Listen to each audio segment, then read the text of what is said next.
Tường chua.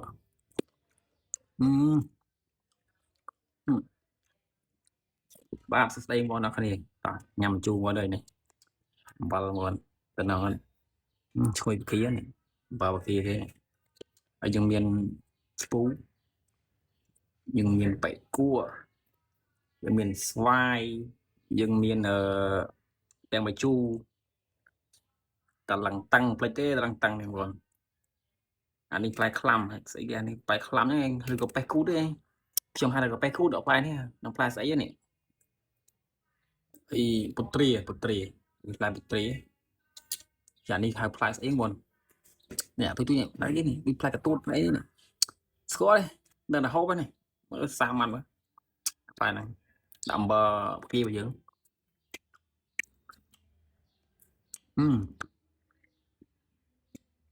cột thống nữa tụi em chán nhanh lại chùm pu vô đó ừ. Ừm. Good.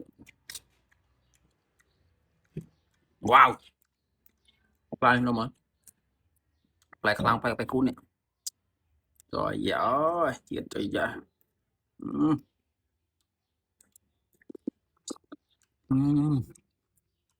một pha nữa no mà ngành tầm món này bò dữ Ừm. Ừm.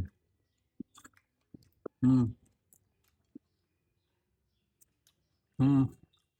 Chết bây giờ lần tăng vô nè bọc sòng khăn nè đừng xả lần tăng vô đó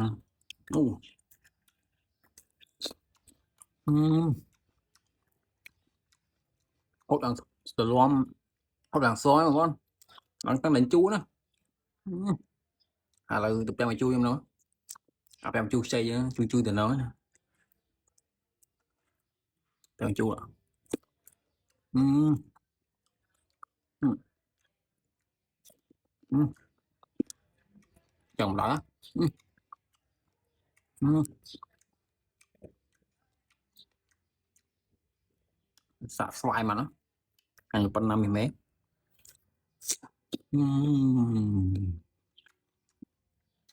ham được tụng món không bọn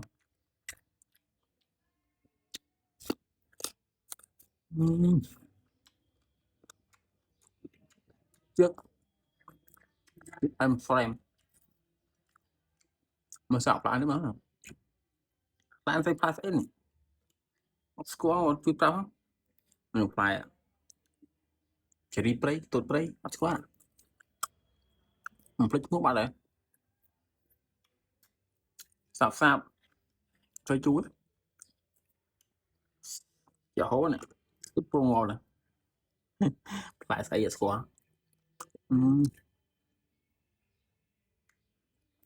xoay ngay rồi chẳng apply này apply sang chưa clam phải tu apply cái phải tu được ngay này ừm ừm phải gì ngồi về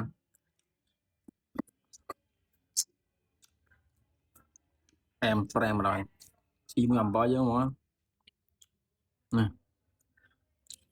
ừm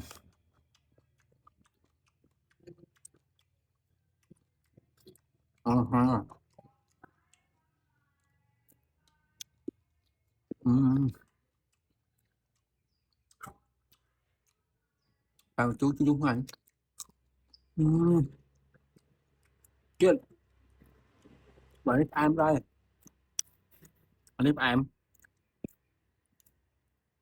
mà rồi nó học con cho anh rồi ham được ngon học vui tới bộ lên từ mòn lại ba bạn bạn ở con cho anh ba chụp video rồi